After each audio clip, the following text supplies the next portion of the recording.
നിങ്ങൾ എല്ലാവരും അറിഞ്ഞിട്ടുണ്ടായിരിക്കും. ഇപ്പോൾ +1 റിസൾട്ടൊക്കെ വന്ന് നമ്മുടെ +1 അഗ്നി ബാച്ചിൽ ജോയിൻ ചെയ്തിട്ടുള്ള ഒരു മിടുക്കനാണ് നമ്മുടെ കൂടെ ഉള്ളത്, പ്രിൻസ്. അപ്പോൾ കമ്പ്യൂട്ടർ സയൻസിൽ 520 മാർക്കാണ് നമ്മുടെ പ്രിൻസ് സ്കോർ ചെയ്തിട്ടുള്ളത്. അപ്പോൾ നമുക്ക് പ്രിൻസിനോട് തന്നെ ചോദിച്ചറിയാം എന്താണ് ഈ ഒരു വിജയത്തിന്റെ ഉള്ളിലുള്ള രഹസ്യങ്ങൾ. Okay, hello Prince. അപ്പോൾ എങ്ങനെയാണ് ഇത്രയും മാർക്ക്, അതായത് 520 മാർക്ക് കിട്ടിയത്? ഞാൻ ഹാർഡ് വർക്ക് ചെയ്ത് പഠിച്ചിട്ടാണ് എനിക്ക് ആ മാർക്ക് കിട്ടിയത്.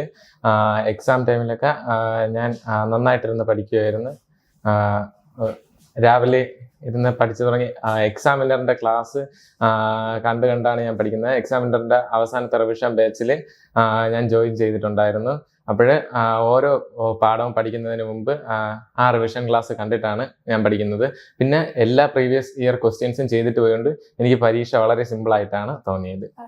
അപ്പൊ മോനിപ്പോ ഇങ്ങനെ പറയുന്ന സമയത്ത് നമുക്ക് ഇപ്പൊ ഈ വീഡിയോ കാണുന്ന ആൾക്കാർക്കായാലും തോന്നുന്നുണ്ടാവും, എല്ലാ വിജയം പറഞ്ഞു കഴിഞ്ഞാൽ ആദ്യം നമ്മൾ ചോദിക്കുക എന്താണ് രഹസ്യം എന്ന് വെച്ചാൽ ഹാർഡ് വർക്ക് ചെയ്യുന്നു. അപ്പൊ മോനിപ്പോ പറഞ്ഞത് ഇങ്ങനെ ഒരു കുട്ടിയൊക്കെ ഹാർഡ് വർക്ക് ചെയ്യുന്നു, പക്ഷെ അതിന്റെ ഉള്ളിലും വേറെ എന്തെങ്കിലുമൊക്കെ മോന്റെ ഒരു കാര്യങ്ങളൊക്കെ ഉണ്ടായിരിക്കല്ലോ. അതായത് മോനിപ്പോ 520 മാർക്ക് കിട്ടി. അപ്പൊ കോമൺ ആയിട്ട് എല്ലാ ഒരു നന്നായിട്ട് പഠിക്കുന്ന എല്ലാ സ്റ്റുഡൻസും പറയുന്ന ഒരു സാധനമാണ് നന്നായിട്ട് ഹാർഡ് വർക്ക് ചെയ്യണം. പക്ഷെ വേറെ കുറെ കുട്ടികൾ ഉണ്ടായിരിക്കും ഇത് കാണുന്നത്. അപ്പൊ അവർക്ക് ചില മോന് യൂസ് ചെയ്ത കുറെ ട്രിക്സും അല്ലെങ്കിൽ എന്തെങ്കിലും സ്റ്റഡി സ്ട്രാറ്റജി അങ്ങനെ ഓരോരുത്തർ ഹാർഡ് വർക്ക് ചെയ്യുന്ന ലെവല് വ്യത്യാസം ഉണ്ടാവും. ഞാൻ പഠിക്കുന്നതിൻ്റെ ഇടയിൽ ബോറടിക്കാതിരിക്കാൻ വേണ്ടി ഞാൻ ഒരു അരമണിക്കൂർ പഠിച്ചതിന് ശേഷം 5 മിനിറ്റ് റെസ്റ്റ് എടുക്കും. എന്നിട്ട് പിന്നെയും അരമണിക്കൂർ പഠിക്കും. അങ്ങനെയാണ് ഞാൻ പഠിക്കുന്നത്. അപ്പോൾ നമുക്ക് ഒരുപാട് ബോറടിക്കുകയില്ല, ക്ഷീണിക്കുകയില്ല. 5 മിനിറ്റ് ബ്രേക്കിൽ എന്താ പരിപാടി? 5 മിനിറ്റ് ബ്രേക്കിൽ ഞാൻ വീട്ടിന്റെ മുറ്റത്തോട് അങ്ങോട്ട് കുറച്ച് നടക്കും, അങ്ങോട്ടും ഇങ്ങോട്ടും നടക്കും. അല്ലെങ്കിൽ എന്തെങ്കിലും കഴിക്കും, സ്നാക്സ് എന്തെങ്കിലും കഴിക്കും, അങ്ങനെ എന്തെങ്കിലും. ഈ റിസൾട്ട് ഇങ്ങനെ അറിഞ്ഞിങ്ങനെ കൈ കിട്ടിയപ്പോഴുള്ള ഒരു സിറ്റുവേഷൻ എന്തായിരുന്നു? ഭയങ്കര സന്തോഷമായിരുന്നു. ഉറപ്പിച്ചിരുന്നോ 520 മാർക്ക് കിട്ടുന്നുള്ളത്? ഉറപ്പിച്ചിരുന്നു. മാത്സിന് എക്സാം ഹാർഡായിരുന്നോണ്ട് കുറച്ചൊരു പേടിയുണ്ടായിരുന്നു, എന്നാലും പ്രതീക്ഷയുണ്ടായിരുന്നു ഫുള്ള് കിട്ടും. കുറെ പേർക്ക് ബുദ്ധിമുട്ടുള്ള ഒരു എക്സാം ആയിരുന്നല്ലോ. മോൻ അതില് ഫുൾ മാർക്ക് കിട്ടിയല്ലോ. അപ്പൊ മാർക്ക് അതിനകത്ത് 518 കിട്ടിയ കുട്ടികളൊക്കെ ഉണ്ട്. അപ്പൊ അവർക്ക് കൂടുതലും ചോദിച്ചാൽ 2 മാർക്ക് മാത്സിന് പോയി എന്നൊക്കെയാണ് പറയുന്നത്. അപ്പൊ അങ്ങനെയുള്ള കുട്ടികളോടും അതേപോലെ നെക്സ്റ്റ് നമ്മൾ +1 എഴുതാൻ പോകുന്ന കുട്ടികൾക്കും ഈ മാത്സ് എങ്ങനെ പഠിച്ചാലാണ് ഫുൾ മാർക്ക് കിട്ടാന്ന് പറഞ്ഞു കൊടുക്കാൻ പറ്റുമോ? മാത്സ് പഠിക്കുമ്പോൾ നമ്മൾ കുറച്ച് വിഷ്വലൈസ് ചെയ്ത് പഠിച്ചു കഴിഞ്ഞാൽ നമുക്കത് കുറച്ചും കൂടെ രസത്തിൽ പഠിച്ചു തീർക്കാൻ പറ്റും. അത് ഞാൻ എക്സാമിനറിൽ കൂടെയാണ് ഞാൻ വിഷ്വലൈസ് ചെയ്ത് പഠിച്ചത്. അതുകൊണ്ടാണ് എനിക്ക് 10ാം ക്ലാസ് വരെ മാത്സ് ഭയങ്കര പാടായിട്ടാണ് ഫീൽ ചെയ്തിരുന്നത്. പക്ഷേ +1 എത്തിയപ്പോൾ ഞാൻ ആ ട്രിക്ക് മനസ്സിലാക്കി ആ രീതിയിൽ മുന്നോട്ട് പഠിച്ചു പോവുകയായിരുന്നു. അപ്പോൾ കുറെ കുട്ടികൾ ഇപ്പോൾ വിചാരിക്കുന്നുണ്ടാവും എന്താണ് ആ ട്രിക്ക്. അതായത് 10ാം ക്ലാസ് വരെ മോന് നല്ല ബുദ്ധിമുട്ടായിരുന്നു ആ ഒരു സബ്ജക്ട്. പക്ഷെ +1 എത്തിയപ്പോൾ ആ ട്രിക്ക് കിട്ടിയപ്പോൾ മോൻ അത് ഈസിയായി. ആ ട്രിക്ക് എന്താണെന്നായിരിക്കും അവര് മനസ്സിലുണ്ടാക്കി? എന്താണത്? ഇപ്പോഴ് ഞാൻ വേണമെങ്കിൽ ഒരു എക്സാമ്പിൾ പറഞ്ഞുതരാം. ഇപ്പോഴും നമ്മൾ ഒരു സിലിണ്ടറിന്റെ സർഫസ് ഏരിയ കാൽക്കുലേറ്റ് ചെയ്യണമെന്ന് വിചാരിച്ചു. അതിൻ്റെ ഫോർമുല 2πRL ആണ്. അപ്പോൾ നമ്മൾ ആ സിലിണ്ടറിനെ ഒന്ന് കട്ട് ചെയ്ത് ഒരു റെക്റ്റാങ്കിൾ ഫോമിലാക്കി കഴിഞ്ഞാൽ, ഒരു സിലിണ്ടർ ഇങ്ങനെ ഇരിക്കുമ്പോൾ അതിനൊന്ന് കട്ട് ചെയ്ത് റെക്റ്റാങ്കിൾ ആക്കി കഴിഞ്ഞാൽ അതിൻ്റെ കറക്റ്റ് സർഫസ് ഏരിയ കണ്ടുപിടിക്കാൻ എളുപ്പമാണ്. എന്ന് വെച്ച് കഴിഞ്ഞാൽ റെക്റ്റാങ്കിളിൻ്റെ സർഫസ് ഏരിയ കണ്ടുപിടിക്കാൻ ലെങ്ത് ഇൻറ്റു ബ്രെഡ്ത്ത് അല്ലേ. അപ്പോൾ ഇവിടുത്തെ റെക്റ്റാങ്കിളിൻ്റെ ലെങ്ത്തും പിന്നെ മുകളിലത്തെ 2πR.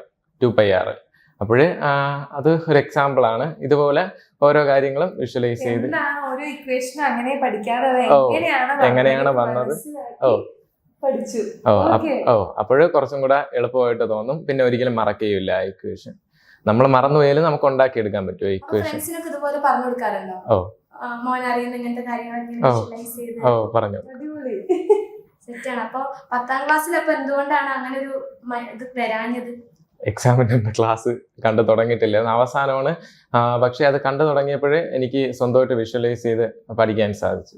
എക്സാമിൽ ഏതെങ്കിലും ഒരു ടീച്ചറായിട്ട് ഒരു കണക്ഷൻ തോന്നിയിട്ടുണ്ടോ? അലൻ സാറിന്റെ മാത്സ് ക്ലാസ് ഭയങ്കര ഇഷ്ടമാണ്. അലൻ സാർ കാരണമാണ് എനിക്ക് മാത്സ് പ്രിയപ്പെട്ട വിഷയമായിട്ട് മാറിയത്. അപ്പൊ അലൻ സാറിന്റെ മാത്സ് സബ്ജക്റ്റില് ഇപ്പൊ പെട്ടെന്ന് മനസ്സിലോട്ട് വരുന്ന ഏതെങ്കിലും ഒരു ചാപ്റ്റർ അല്ലെങ്കിൽ സാറ് പറയുന്ന ഏതെങ്കിലും കോമഡി അല്ലെങ്കിൽ പെട്ടെന്ന് ക്ലിക്ക് ആവുന്ന എന്താ? ട്രിഗണോമെട്രിക് ഫങ്ഷൻസ് +1 പഠിപ്പിച്ചപ്പം ക്വാഡ്രൻസ് ഓർമ്മിച്ച് വെച്ചിരിക്കാൻ വേണ്ടി സാറ് ട്രിക്ക് പറഞ്ഞു. അലൻ സാർ തോട്ടിൽ ചാടി. അത് വെച്ചിട്ടാണ് ഞാൻ അത് മുഴുവൻ ഓർമ്മിച്ച് വെച്ചിരുന്നത്. ആ മോഡൽ ക്വസ്റ്റ്യൻ വന്നിട്ടുണ്ടായിരുന്നു. അപ്പോഴ് അത് വെച്ചാണ് ഞാൻ അത് ചെയ്തത്. ഓ, ഇതൊക്കെ ആലോചിക്കുമ്പോ ടെൻഷനും കുറയും എക്സാമിന്.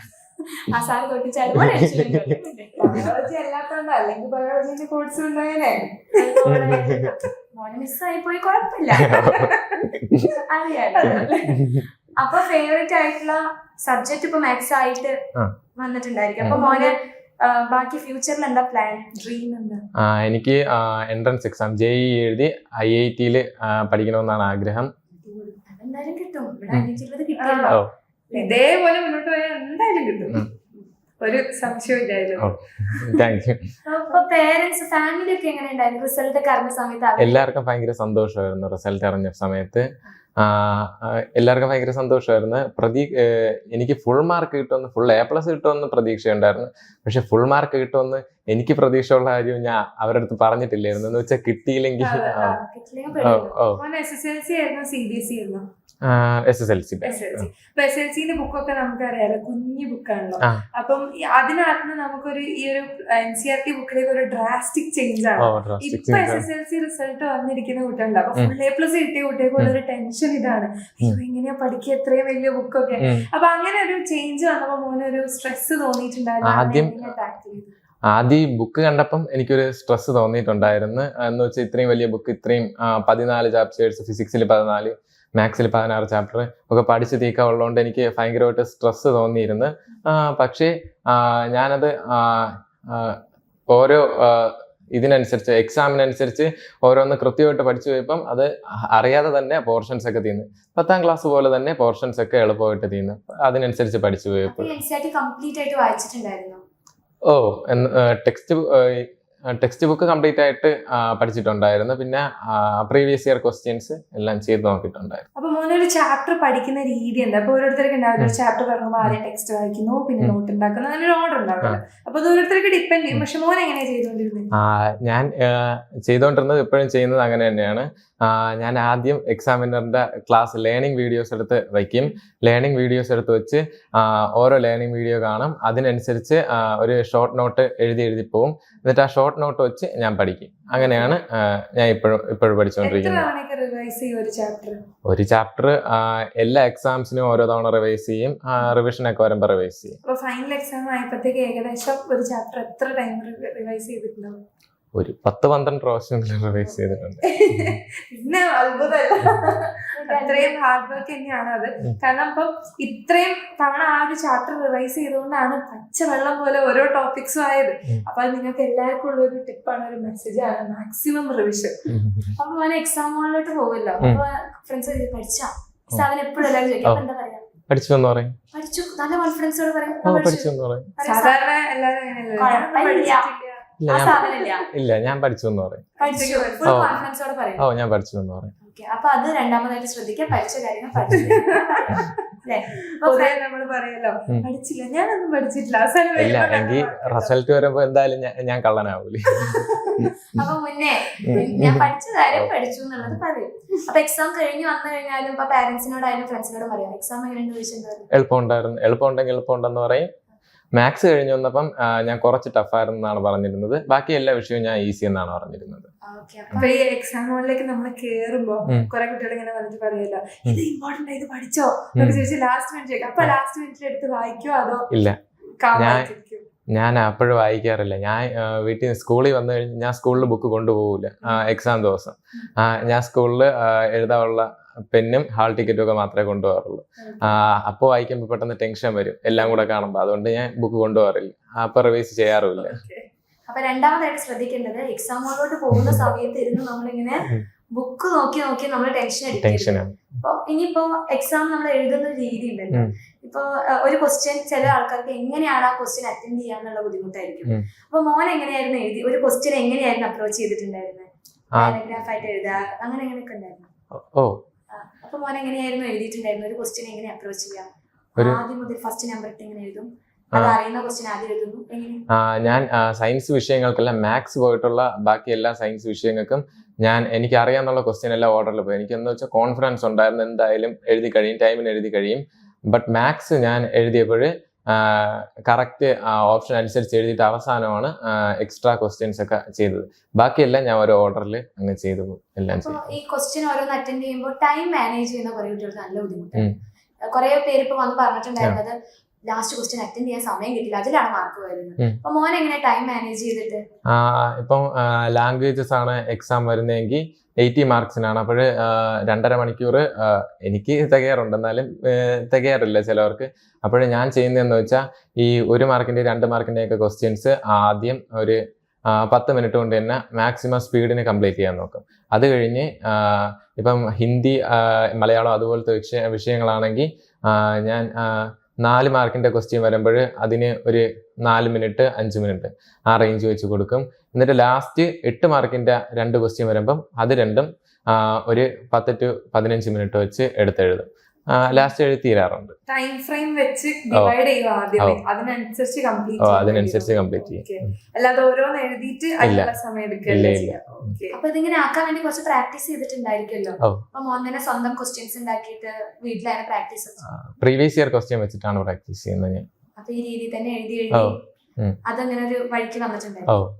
ഇപ്പൊ നമ്മള് ഇംഗ്ലീഷ് എക്സാമിനാണ് കുറെ പേർക്ക് 2 മാർക്ക് 3 മാർക്ക് പോയിട്ടുള്ളത്. ഇവിടെ വന്നതിലാണെങ്കിലും കുറെ കുട്ടികൾക്ക്, ബാക്കിയൊക്കെ ഇതിന് ഫുൾ ഉണ്ടാവും. ഇംഗ്ലീഷിന് കുറെ പേർക്ക് മാർക്ക് പോയിട്ടുണ്ട്. അപ്പൊ എന്തായിരിക്കും ഇപ്പൊ നെക്സ്റ്റ് ഇയർ വരുന്ന കുട്ടികൾക്ക് പറഞ്ഞു കൊടുക്കാൻ വേണ്ടിട്ട് ഇംഗ്ലീഷ് എങ്ങനെ പഠിക്കണം, അല്ലെങ്കിൽ എന്താണ് അതിനകത്ത് ആ മാർക്ക് പോവാനുള്ള റീസൺ?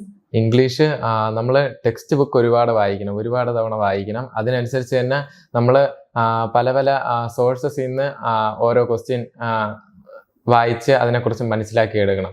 എന്നാലേ നമുക്ക് എക്സാം ഹാളിലിരിക്കുമ്പം ഓരോ ക്വസ്റ്റ്യനും കണ്ടൻസ് കിട്ടും. അതുപോലെ തന്നെ ഗ്രാമർ പ്രാക്ടീസ് ചെയ്തിട്ട് പോയാലേ, അല്ലെങ്കിൽ അവിടെ ആയിരിക്കും മിക്കവർക്കും മാർക്ക് പോകുന്നത്, 3 മാർക്കൊക്കെ പോകുന്നത് ഗ്രാമറിലായിരിക്കും. അപ്പോൾ പ്രാക്ടീസ് ചെയ്തിട്ട് ഇതുപോലെ സോഴ്സസ് ഒക്കെ എന്ന് വെച്ചാൽ എല്ലാ ക്വസ്റ്റ്യനും ഒന്ന് വായിച്ചു നോക്കിയിട്ട് പോയി കഴിഞ്ഞാൽ ഉറപ്പായിട്ട് ഫുൾ മാർക്ക് കിട്ടും.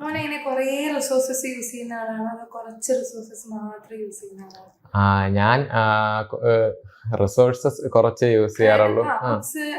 ഞാൻ വീഡിയോസ് എല്ലാം കുറച്ചാണ്. ഞാൻ അത് റിപ്പീറ്റ് ചെയ്ത് കാണാറുണ്ട്. വേറെ പുതിയത് കുറെ പേർക്ക് പറ്റുന്ന ഒരു അബദ്ധമാണ്, നമ്മൾ പഠിക്കാൻ വേണ്ടിട്ട് കുറേ സാധനങ്ങൾ ടെൻഷനാണ്. അപ്പൊ ഒരു സാധനം തന്നെ മാക്സിമം ടൈം റിവൈസ് ചെയ്യും. അപ്പൊ ഇതിനൊക്കെ വേണ്ടിട്ട് നമുക്കൊരു ടൈം ടേബിൾ വേണമല്ലോ. നമ്മൾ എപ്പോഴും പറയുന്ന ഒരു സാധനമാണ് ടൈം ടേബിൾ ഉണ്ടാക്കണം, ടൈം ടേബിൾ. പക്ഷെ നമുക്ക് ഒരാൾക്ക് അത് ഫോളോ ചെയ്യാൻ പറ്റില്ല. ഇപ്പൊ 2-3 ദിവസം നമ്മൾ ഒരാഴ്ച മാക്സിമം പോയി നമ്മളത് കറക്റ്റ് ആയിട്ട് ഫോളോ ചെയ്യും. അപ്പൊ മോൻ എന്തായാലും ഒരു ടൈം ടേബിൾ ഒക്കെ സെറ്റ് ആക്കിയിട്ട് പഠിച്ചത് കൊണ്ടായിരിക്കും ഈ ഒരു മാർക്ക് കിട്ടിയിട്ടുണ്ടായിരിക്കും. അപ്പൊ മോനത് കറക്റ്റ് ആയിട്ട് ഫോളോ ചെയ്യാനൊക്കെ പറ്റാറുണ്ടോ? എക്സാം ഞാൻ അല്ലാതെ ഇരിക്കുമ്പോൾ എനിക്ക് ടൈം ടേബിൾ ഫോളോ ചെയ്യാൻ പറ്റാറില്ല. പക്ഷേ എക്സാം ടൈം ആകുമ്പോൾ ഞാൻ കൃത്യമായിട്ട് ടൈം ടേബിൾ ഫോളോ ചെയ്താണ് പോകുന്നത്. ഒരു പ്ലാൻ അനുസരിച്ച് തന്നെയാണ് പഠിച്ചു പോകുന്നത്. ഇല്ല, രാവിലെ നേരത്തെ എണീറ്റ് പഠിക്കും, ഉറക്കം ഒഴിച്ച് പഠിക്കും. രാവിലെ നേരത്തെ എണീറ്റ് പഠിച്ചു കൊടുക്കും. 5 മണി. അപ്പൊ രാവിലെ ഇപ്പൊ നേരത്തെ എണീക്കുമ്പോ ചില ആൾക്കാർ ചില സബ്ജക്റ്റ് ആയിരിക്കും പ്രിഫർ ചെയ്യുക പഠിക്കാൻ. മോനെ ഏത് സബ്ജക്റ്റ് ആണ് രാവിലെ നോക്കുന്നത്? രാവിലെ ഫിസിക്സ് അല്ലെങ്കിൽ മാത്സ് നോക്കും. പ്രോബ്ലംസ് ഉള്ളതുകൊണ്ട് ആക്റ്റീവായിട്ടിരുന്ന് ചെയ്യാൻ പറ്റും. വേറെ വായിക്കൊക്കെ ആണെങ്കിൽ ഉറക്കം വരും.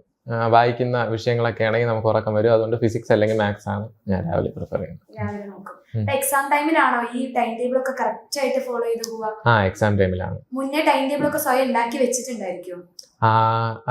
ഇങ്ങനെ പ്രിപ്പയർ ചെയ്ത് വെച്ചിട്ടില്ലായിരിക്കും. മൈൻഡിൽ ഒരു കാൽക്കുലേഷൻ ഉണ്ടായിരിക്കും, അതനുസരിച്ച് പോകും ടൈം ടേബിൾ. ഒരു ടൈം ടേബിൾ ഒന്നും സെറ്റ് ആക്കാതെ ഒരു കുട്ടിക്ക്, ഒരു ആവറേജ് ആയിട്ടുള്ള ഒരു സ്റ്റുഡന്റിന് കമ്പ്യൂട്ടർ സയൻസിൽ 3 മാർക്ക് സ്കോർ ചെയ്യാൻ പറ്റും, full mark? Time table set ആക്കാതെ ഒരിക്കലും പറ്റൂല. എന്ന് വെച്ചാൽ നമ്മൾ ഇങ്ങനെ ആലോചിക്കുമ്പോൾ വിചാരിക്കും പരീക്ഷയ്ക്ക് മുമ്പ് ഇത്രയും ദിവസം ഉണ്ട്, അപ്പോഴേ പെട്ടെന്ന് തന്നെ പഠിച്ച് തീർക്കാൻ പറ്റും. പക്ഷേ ദിവസം കഴിയുന്നതോറും നമുക്ക് മനസ്സിലാവും ഒരുപാട് ടോപ്പിക്സ് റിവൈസ് ചെയ്യാറുണ്ട്. അതുകൊണ്ട് നമ്മളൊരു പ്ലാൻ അനുസരിച്ച് പോയില്ലെങ്കിൽ ഒരിക്കലും നടക്കൂലെന്ന് മനസ്സിലാവും. കുറെ കുട്ടികൾ വിചാരിക്കും, അതായത് ഇപ്പൊ നമ്മുടെ ക്ലാസ്സിൽ തന്നെ എടുത്തു നോക്കുകയാണെങ്കിൽ കുറച്ച് കുട്ടികൾ മാത്രം മാർക്ക് വാങ്ങുന്നവരുണ്ടാവും, കുറച്ച് പേര് ഒരു ആവറേജ് ആയിട്ടുള്ളവരുണ്ടാവും, കുറച്ച് പേര് പഠിച്ചിട്ട് എത്താൻ പറ്റാത്തവരുണ്ടാവും. അപ്പൊ ഈ അവരൊക്കെ വിചാരിക്കുന്ന, ഈ ആവറേജ് കുട്ടികളും അല്ലാത്ത കുട്ടികളും വിചാരിക്കുന്ന ഒരു സർട്ടൻ ഗ്രൂപ്പ് ഓഫ് കുട്ടികൾ അവര് ബുദ്ധി ഉള്ളതുകൊണ്ട് മാത്രം നടക്കുന്ന ഒരു കാര്യമാണെന്നാണ്. അപ്പൊ അതിന് പറ്റി മോനെ എന്താ പറയണ? അങ്ങനെ കുറച്ച് കുട്ടികൾ മാത്രം പറ്റുന്ന ഒരു കാര്യമാണ്? അല്ല, ഒരിക്കലും അല്ല. നമ്മള് ഒരു കുറച്ചു നേരം കോൺസെൻട്രേറ്റ് ചെയ്ത് എല്ലാ ദിവസവും ഒരു മണിക്കൂർ കോൺസെൻട്രേറ്റ് ചെയ്തിരുന്നാൽ മതി, നമുക്ക് എബോവ് ആവറേജ് മാർക്സ് നേടാൻ കഴിയും. അപ്പൊ ഈ ഡീമോട്ടിവേഷൻ ഒക്കെ വരുമ്പോ എന്താ ചെയ്യാ? ഡീമോട്ടിവേഷൻ എന്തെങ്കിലും നമുക്ക് കുറെ കഴിയുമ്പോൾ ഒരു സ്ട്രെസ് വരുമല്ലോ, അപ്പൊ അതിനകത്ത് പൊന്തി വരാം, നമ്മൾ ഗിവ് അപ്പ് ചെയ്യാണ്ട് ചെയ്തുകൊണ്ടാണ് മോനെ ഇത്ര മാർക്ക് കിട്ടിയത്. അപ്പൊ ആ സ്വന്തം ബൂസ്റ്റ് ചെയ്യുന്നത് എന്ത് കണ്ടിട്ടാണ്, അല്ലെ എന്തെങ്കിലും ഒരു ട്രിക്ക് ഉണ്ടോ? എക്സാം ടൈം ഒക്കെ ആവുന്ന സമയത്ത് നല്ല പ്രഷർ ആയിരിക്കും. അപ്പൊ അതിന്നൊക്കെ ഒരു സമാധാനത്തിന് വേണ്ടി നമ്മളതിന് ഞാൻ മ്യൂസിക് കേൾക്കാറുണ്ട്. പിന്നെ ഭയങ്കരമായിട്ട് സ്ട്രെസ് തോന്നുമ്പോൾ ഞാൻ തന്നെ മനസ്സിലങ്ങ് വിചാരിക്കും ഇതൊക്കെ ഭയങ്കര ഈസിയാണ്, പെട്ടെന്ന് പഠിച്ചു കഴിയും, എല്ലാം കഴിയും. അങ്ങനെ വിചാരിച്ചിട്ട് നമ്മൾ പഠിച്ചു കഴിഞ്ഞാൽ എല്ലാം പെട്ടെന്ന് കഴിയും. ഇടയ്ക്ക് വരുന്നത് കാണാറുണ്ട്. അപ്പൊ മോന്റെ എക്സാം ഒക്കെ കഴിഞ്ഞ് ലാസ്റ്റ് എക്സാം കഴിഞ്ഞ് വീട്ടിലോട്ട് വന്ന്, അപ്പൊ നമ്മൾ ഇത്രയും കാലം ഫുൾ സ്ട്രെസ് ആയിട്ട് പഠിച്ചുകൊണ്ടിരിക്കുകയായിരുന്നല്ലോ, അത് കഴിഞ്ഞിട്ട് മോൻ ആദ്യം ഇന്നത് എനിക്ക് ചെയ്താൽ മതി, അതെന്തായിരുന്നു? ഞാൻ എൻ്റെ ഒരു ഹോബിയാണ്, ഞാൻ മൂവീസും സീരീസും ഒക്കെ നെറ്റ്ഫ്ലിക്സ് സീരീസും ഒക്കെ കാണുന്ന ഒരാളാണ്. വെക്കേഷൻ തുടങ്ങിയത് തൊട്ട് അത് തന്നെയായിരുന്നു. നെറ്റ്ഫ്ലിക്സ് സീരീസ്, മൂവീസ് ഇതൊക്കെ തന്നെയായിരുന്നു കാണുന്നത്. അത് തന്നെയായിരുന്നു വന്ന ഉടനെ എനിക്ക് തോന്നിയത്. വേഗം പോയി ഫ്രഷ് ആയി സമാധാനം തോന്നി. എങ്ങനെയുണ്ടായിരുന്നു ആ ഒരു നിമിഷം? ഭയങ്കര സാറ്റിസ്ഫാക്ഷൻ ആയിരുന്നു. മണി ഹേസ്റ്റ് കണ്ടിട്ടുണ്ടായിരുന്നു. അപ്പോഴ് എനിക്ക് ഈ വർഷം തുടങ്ങിയപ്പോൾ അങ്ങനെ കംപ്ലീറ്റ് ചെയ്യാൻ പറ്റൂലല്ലോ, നമ്മളൊന്ന് കണ്ടു തുടങ്ങി കഴിഞ്ഞാൽ തിരക്കായിരിക്കും. അതുകൊണ്ട് ഞാൻ വെക്കേഷനാണ് ഇതൊക്കെ കൂടുതൽ കാണാറുള്ളത്.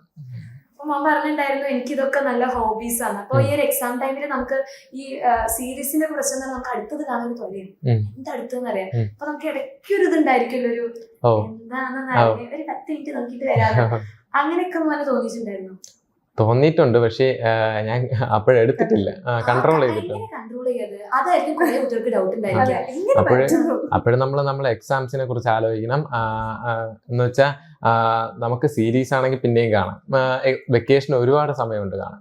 പക്ഷെ എക്സാമിന് കുറച്ച് ദിവസമേ ഉള്ളൂ പ്രിപ്പയർ ചെയ്യാൻ. അത് ആലോചിക്കുമ്പോൾ തന്നെ 520 മാർക്ക് വാങ്ങിച്ചു, വെക്കേഷൻ മൊത്തം സീരീസ് കുറച്ച് സമയം നമ്മൾ മാറ്റി വെച്ച് കഴിഞ്ഞാൽ ബാക്കി നമുക്ക് ചെയ്യാം അല്ലെ. അവർ എക്സാം ടൈമിലാണ് ഈ ഒരു പ്രഷർ മെയിൻ ആയിട്ട് ഉണ്ടായിരിക്കാം. അപ്പൊ ആ ഒരു സമയത്ത് കുറച്ചേരം ഒന്ന് കൺട്രോൾ ചെയ്യാന്ന് പറയുന്ന സാധനം അല്ലേ. ഈ കൺട്രോൾ ചെയ്യുന്ന ട്രിക്കാണ് മനസ്സിൽ നമ്മൾ എന്നെ സ്വയം മോട്ടിവേറ്റ് ചെയ്യാം അല്ലേ പറ്റും. അപ്പൊ ഇങ്ങനെ മോട്ടിവേഷൻ വേണ്ടിയിട്ട് മോനെ സാധാരണ ചില കുട്ടികൾ കാണാം ഫോണിൽ വാൾപേപ്പറിലൊക്കെ എന്തെങ്കിലുമൊക്കെ അതുപോലെ എന്തെങ്കിലുമൊക്കെ കാര്യങ്ങൾ ചെയ്യാറുള്ളത്. ലോ ഓഫ് അട്രാക്ഷൻ എന്നൊക്കെ പറയും. ഞാൻ അങ്ങനെ ഇട്ടിട്ടുണ്ടായിരുന്നു. എക്സാം ടൈമിനൊക്കെ എടുത്തിടും. ഡോണ്ട് ഗീവ് അപ്പ് ഇതുപോലത്തെ നല്ല പിന്നെ നല്ല കോട്ട്സ് ഉള്ള വാൾപേപ്പേഴ്സ് ഒക്കെ എടുത്തിടാറുണ്ട്.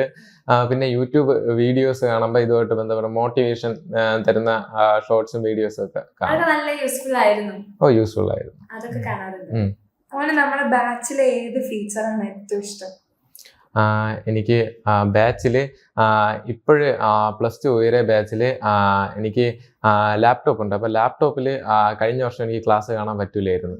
അപ്പോൾ ഇപ്രാവശ്യം വന്നപ്പോൾ എനിക്കത് ലാപ്ടോപ്പിൽ എടുക്കാൻ പറ്റും. നമ്മളിങ്ങനെ ഫോണിൽ തന്നെ കുറേ നേരം കോൺസെൻട്രേറ്റ് ചെയ്തിരിക്കുമ്പോൾ അത് ഭയങ്കര സ്ട്രെസ്സാണ്. കാരണം ഇപ്പോഴ് കുറച്ചും കൂടെ ബിഗ് സ്ക്രീനിൽ കിട്ടിയപ്പോൾ ഒരു ഇതുപോലത്തെ നമ്മളിപ്പോ PYQs വർക്ക് ഷീറ്റ്സ് ഒക്കെ അങ്ങനെ ഏത് ഫീച്ചറാണ് പോലെ പ്രീവിയസ് ഇയർ ക്വസ്റ്റ്യനും എക്സ്ട്രാ ക്വസ്റ്റ്യൻസും അത് ചെയ്യുമ്പോൾ തന്നെ എക്സ്ട്രീം ഹാർഡ് ലെവലിലുള്ള ക്വസ്റ്റ്യൻ വരെ നമ്മൾ ചെയ്തിട്ട് പോകുന്നതുകൊണ്ട് നമുക്ക് എക്സാമിന് വരുന്ന ക്വസ്റ്റ്യൻ ഒക്കെ നല്ല സിമ്പിൾ ആയിട്ട് തോന്നും. യൂട്യൂബിനേക്കാളും എന്താ ഇതിനകത്ത് ബെനിഫിറ്റ് ആയിട്ട് തോന്നിയത് ബാച്ച് ജോയിൻ ചെയ്തപ്പോൾ?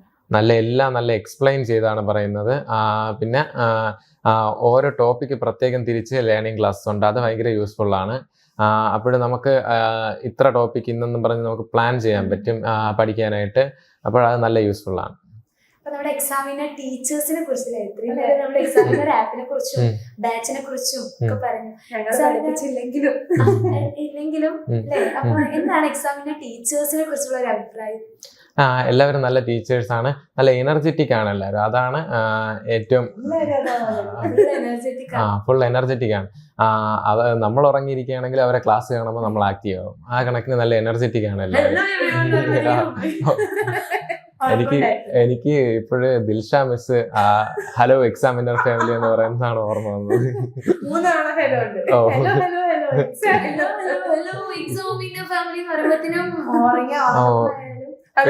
ചാടി എഴുന്നേക്ക് ഉറക്കത്തിൽ 2 മണിക്ക് ഉറക്കം തൂങ്ങിയിരിക്കുമ്പോ വരെ ദിൽഷ മിസ് ഫുൾ എനർജിയിലാണ് ക്ലാസ് എടുക്കുന്നത്. എനർജിയാണ് അവിടെ പിടിച്ചിരുത്തുന്നത്. ഇപ്പൊ വീട്ടിലൊക്കെ എന്താ ആദ്യം, കാരണം നമ്മളെ ഒരു കുറച്ചായിട്ടുള്ള ഈ ഒരു ഓൺലൈൻ ക്ലാസ് ട്രെൻഡ് വന്നിട്ട് ഇപ്പൊ തുടക്കത്തിലൊക്കെ പേരൻസിന് ഇതുണ്ടായിരുന്നോ ഈ ഓൺലൈൻ ക്ലാസ് എഫക്റ്റീവ് ആണോ, പിന്നെ മോൻ മാർക്ക് വാങ്ങിക്കുന്ന മനസ്സിലായിട്ട് പിന്നെ എന്താ പറയാറുണ്ട്? അത് രണ്ടും പറയും. ആദ്യം ഞാൻ ഇതുപോലെ യൂട്യൂബില് ക്ലാസ് കാണുന്നൊക്കെ പറയുമ്പം ചെറിയൊരു പ്രശ്നമുണ്ട്. എന്തായാലും ഞാൻ പഠിക്കുന്നോണ്ട് വലുതായിട്ടൊന്നും പറയാറില്ലായിരുന്നു. എന്നാലും ഞാൻ അവസാനം പിന്നെ യൂട്യൂബിലെ ക്ലാസ് കണ്ട് ഇഷ്ടപ്പെട്ട് SSLCക്ക് റിവിഷൻ ബാച്ച് പർച്ചേസ് ചെയ്തിരുന്നു. അതിനുശേഷം SSLCക്ക് നല്ല മാർക്ക് ഉണ്ടായിരുന്നപ്പോൾ എല്ലാവർക്കും ഇതിനെക്കുറിച്ച് മനസ്സിലായി. ഇത് ഭയങ്കര യൂസ്ഫുൾ ആയിട്ടുള്ള റിസോഴ്സസ് ആണ് തരുന്നതെന്ന് മനസ്സിലായി. അപ്പോഴും പിന്നെ +1 ചോദിച്ചപ്പം ഉടനെ തന്നെ ഇത് ഇടക്കിടയ്ക്ക് വന്ന് നോക്കാറുണ്ട്. അപ്പൊ നമ്മുടെ എക്സാമിനറിനെ കുറിച്ച് എങ്ങനെയാ കേട്ടത്? ആദ്യമായിട്ട് ഫ്രണ്ട്സ് വഴിയാണോ അതോ മോൻ തന്നെ യൂട്യൂബില് ഏതെങ്കിലും ടോപ്പിക്സ് ഒക്കെ സെർച്ച് ചെയ്യുമ്പോൾ കണ്ടതാണ്? ഞാൻ ഇങ്ങനെ യൂട്യൂബില് മനസ്സിലാകാത്ത ടോപ്പിക് ഇങ്ങനെ വെച്ച് സെർച്ച് ചെയ്തപ്പോഴാണ് ആദ്യമായിട്ട് എക്സാമിനറിന്റെ വീഡിയോസ് കാണുന്നത്. അലക്സാറിന്റെ വീഡിയോ ആണ് ആദ്യം. ഫിസിക്സ് സെക്കൻഡ് SSLCയിലെ സെക്കൻഡ് ചാപ്റ്റർ എന്തോ മോട്ടർ പ്രിൻസിപ്പിൾ, അതുമായിട്ട് ബേസ് ചെയ്ത് മനസ്സിലാകത്തപ്പോഴാണ്. അപ്പൊ ആ ടോപ്പിക് കണ്ടപ്പോ അലക്സാറിന്റെ ക്ലാസ് നന്നായിട്ടെന്ന് തോന്നി. പിന്നെ ഞാൻ ഓരോ ക്ലാസ് ആയിട്ട് കണ്ടു നോക്കി. എക്സാമിന് മുമ്പ് രാത്രി ഇടുന്ന ലൈവ് ക്ലാസ് കണ്ടു. അതൊക്കെ ഭയങ്കര, പ്രത്യേകിച്ച് ലാംഗ്വേജ് വിഷയങ്ങൾക്കൊക്കെ ഭയങ്കര യൂസ്ഫുൾ ആയിട്ട് തോന്നി. അതാണ് പിന്നെ ഇതിങ്ങനെ കണ്ടിന്യൂ ചെയ്തത്. ഇപ്പൊ കുറെ കുട്ടികളുണ്ടായിരിക്കും ഇപ്പൊ +1 ജോയിൻ ചെയ്ത് കമ്പ്യൂട്ടർ സയൻസിലോട്ട് ജോയിൻ ചെയ്ത കുറെ കുട്ടികളുണ്ടായിരിക്കും. അപ്പൊ മോന് ചിലപ്പോ 520 മാർക്ക് കിട്ടാന് കുറെ എഫേർട്ട് എടുത്തിട്ടുണ്ടായിരിക്കും. അതില് ഇന്ന കാര്യം ചെയ്തത് എനിക്ക് വേണ്ടായിരുന്നു എന്ന് തോന്നിയിട്ടുണ്ടായിരുന്നു എന്ന് തോന്നുന്ന എന്തെങ്കിലും കാര്യമുണ്ട്? അതായത് ഈ ഒരു മിസ്റ്റേക്ക് ഞാൻ ഇനി +2 ആവർത്തിക്കില്ല, ഇത്രയും സമയം വെറുതെ കളഞ്ഞു, അങ്ങനെ ഏതെങ്കിലും കാര്യം?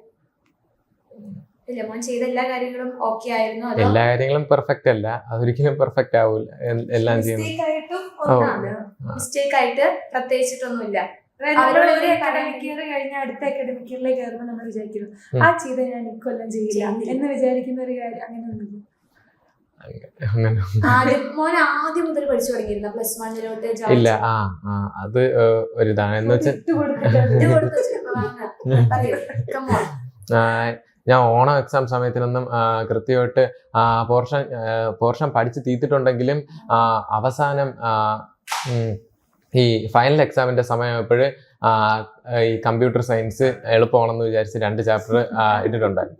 പക്ഷേ എക്സാമിന് 4 ദിവസം മുമ്പ്, അതും ഞാൻ പ്ലാൻ ചെയ്ത് 4 ദിവസം മുമ്പ് പഠിച്ചു തുടങ്ങി. പക്ഷെ അപ്പോഴാണ് എനിക്ക് മനസ്സിലായത് 2 തിയറി ചാപ്റ്റർ ആയിരുന്നു, ഭയങ്കര പാടായിരുന്നു അത് പഠിച്ചിരിക്കുക. അപ്പോഴേ ഞാൻ ഇപ്രാവശ്യം എല്ലാ സബ്ജക്റ്റും പഠിച്ച് മോഡൽ എക്സാമിന് മുമ്പ് പഠിച്ച് കംപ്ലീറ്റ് ചെയ്യാനാണ് പ്ലാൻ ചെയ്തത്. അന്ന് ഞാൻ ശരിക്കും തിരിച്ചറിഞ്ഞു അത് വളരെ പാടായിട്ട്. അപ്പൊ അത് നീ കൊല്ലണ്ടായാലും ചെയ്യില്ല. അപ്പൊ +1 ആരും ഇങ്ങനെ ചെയ്യില്ല. ചില സബ്ജക്റ്റിന് മുന്നേ നമ്മൾ വിലയിരുത്താൻ പാടില്ല. ചട്ട നോക്കി നമ്മൾ വിലയിരുത്താൻ പാടില്ല, ഉള്ളിലോട്ടൊന്ന് മറിച്ച് നോക്കാം. അതല്ല അതാണ് മിസ് പറഞ്ഞ സാധനം ഞാൻ പറഞ്ഞു. അപ്പൊ അങ്ങനെ പിന്നെ നമ്മുടെ ടെക്സ്റ്റ് ബുക്ക് കാണുന്ന സമയത്ത് കൊറേ കണ്ടന്റ് കാര്യങ്ങളൊക്കെ ഉണ്ടല്ലോ, എല്ലാം പഠിച്ചാലും നമുക്ക് 520 കിട്ടുള്ളൂ. NCERT ടെക്സ്റ്റ് ബുക്ക് ഫുള്ളും പഠിക്കേണ്ടി വരും. എന്ന് വെച്ചാൽ കുറെ ഇമ്പോർട്ടന്റ് ടോപ്പിക്സ് ഉണ്ട്. എല്ലാ വർഷവും ആവർത്തിച്ച് ചോദിക്കാത്ത ഒരുപാട് ക്വസ്റ്റ്യൻസും ഉണ്ട്. അപ്പോഴ് നമുക്ക് ഏത് വർഷം ചോദിക്കുന്നത് പ്രതീക്ഷിക്കാൻ പറ്റില്ല. ആ ടെക്സ്റ്റിൽ കിടക്കണ എവിടെ നിന്ന് വേണോ ഏത് വർഷം വേണോ ക്വസ്റ്റ്യൻ വരും. അപ്പോഴും നമ്മളത് ഫുള്ള് പഠിച്ചു കഴിഞ്ഞാലേ നമുക്ക് ഫുൾ മാർക്ക് ഉറപ്പിക്കാൻ പറ്റുള്ളൂ. അപ്പൊ എക്സാമിന് പോകുന്ന സമയത്ത് എല്ലാ ടോപ്പിക്കും കവർ ചെയ്തിട്ടാ പോവുക, ചിലതൊക്കെ സ്കിപ്പ് ചെയ്യാറുണ്ട്? സ്കിപ്പ് ചെയ്യാറില്ല, എല്ലാം കവർ ചെയ്യും. എല്ലാം കവർ ചെയ്തൊരു സമാധാനം ഓ, ഉണ്ടായിരിക്കാം. അല്ലെങ്കിൽ ഒരു ടെൻഷൻ കാണും, അതിലൊന്ന് ക്വസ്റ്റ്യൻ വരുമോ, ഞാൻ പഠിക്കാതെ പോയാലൊന്ന് ക്വസ്റ്റ്യൻ വരുമോ എന്നൊരു ടെൻഷൻ കാണും. നമ്മളെ ക്വസ്റ്റ്യൻ പേപ്പറിൽ എക്സ്ട്രാ ക്വസ്റ്റ്യൻസ് ഉണ്ടാവുമല്ലോ, ഉം. നമ്മൾ ആ. ചൂസ് എന്നൊക്കെ ഓ. പറയുന്നുണ്ട്. അപ്പൊ ആ എല്ലാം ചെയ്യോ അതോ ആ കറക്റ്റ് പറയുന്ന അത്ര തന്നെ ചെയ്യും? എല്ലാം ചെയ്യും. ചെയ്യും. ഉം. ഓക്കെ, അതൊരു ടിപ്പാണ്. കാരണം എങ്ങാനും നമ്മൾ എഴുതിയ ആൻസർ തെറ്റിപ്പോയാൽ വേറൊരു ആൻസർ അപ്പുറത്തുണ്ടാവും. എന്നിട്ട് മോന് സമയം കിട്ടുന്നുണ്ട് അവസാനം വരെ? ഓ. ഞാൻ ലാംഗ്വേജസിന് എക്സ്ട്രാ ചെയ്യാൻ സമയം കിട്ടുമെങ്കിലേ എഴുതാറുള്ളൂ. എന്ന് വെച്ചാൽ അല്ലെങ്കിൽ നമ്മൾ എഴുതിക്കൊണ്ടിരിക്കുന്നത് കംപ്ലീറ്റ് ആക്കാൻ പറ്റില്ല. സയൻസ് വിഷയങ്ങൾക്കെല്ലാം ഞാൻ എല്ലാ ക്വസ്റ്റ്യനും ചെയ്യാറുണ്ട്. ആദ്യം ആ കറക്റ്റ് എത്രയാണോ ഓ, പറഞ്ഞത് അത് അത് കഴിഞ്ഞ്. എഴുതും. ഓ. എന്നിട്ട് സമയം ഉണ്ടെങ്കിൽ എക്സ്ട്രാ എക്സ്ട്രാ എഴുതും. നല്ല സ്പീഡാണ് എഴുതാൻ. മീഡിയം സ്പീഡ്, ആവറേജ് സ്പീഡാണ്. അപ്പൊ സമയത്തിനനുസരിച്ച് എഴുതി എഴുതി എഴുതി പ്രാക്ടീസ് ചെയ്യണം. ആ. അപ്പൊ നിങ്ങൾക്ക് ഇടയ്ക്കിടയ്ക്ക് എക്സാംസും കാര്യങ്ങളൊക്കെ അറ്റൻഡ് ചെയ്യുമ്പോൾ അത് ഓട്ടോമാറ്റിക് ആയിട്ട് വരും. ആ. അപ്പൊ SSLC ഫുൾ A+ ഒക്കെ കിട്ടി നിൽക്കുന്ന ഒരുപാട് കുട്ടികൾ പ്രതീക്ഷയോടൊപ്പം മോനെ നോക്കുന്നുണ്ടാവും. അപ്പൊ ഈ ഏട്ടന് 520 കിട്ടിയല്ലോ, അപ്പൊ എനിക്കും അതേപോലെയൊക്കെ കിട്ടാൻ ചാൻസ് ഉണ്ടോ എന്നൊക്കെ ആ ഒരു ഇൻസ്പിറേഷനിൽ നോക്കുന്നുണ്ട്. അപ്പൊ റോൾ മോഡലാണ് അവർക്ക് ഈ ചേട്ടൻ. ഓക്കെ, അപ്പൊ ഈ ചേട്ടന് ഈ ജൂനിയേഴ്സിനോട് എന്താണ് അഡ്വൈസ് പറഞ്ഞു കൊടുക്കാറുള്ളത് നെക്സ്റ്റ് ഇയറിലേക്ക്? നമ്മൾ ഹാർഡ് വർക്ക് ചെയ്യുന്നതിനൊപ്പം അതിനനുസരിച്ച് നമ്മൾ കൃത്യമായിട്ടുള്ള പ്ലാനിങ്ങോട് കൂടി എല്ലാം ചെയ്തു കഴിഞ്ഞാൽ നമുക്ക് ഉറപ്പായിട്ടും ഫുൾ മാർക്ക് നേടാൻ സാധിക്കും. +1ലും +2നും ഫുൾ മാർക്ക് നേടാൻ സാധിക്കും. നമ്മൾ ഹാർഡ് വർക്ക് മാത്രമായി കഴിഞ്ഞാൽ സ്ട്രെസ്സാണ്, ഫുള്ള് സ്ട്രെസ്സാവും. അതിനനുസരിച്ച് നമ്മളത് മെയിൻറ്റെയിൻ ചെയ്ത് ഒരു പ്ലാനോടുകൂടി പോയി കഴിഞ്ഞാൽ ഉറപ്പായിട്ടും നമുക്ക് ഫുൾ മാർക്ക് മേടിക്കാൻ സാധിക്കും.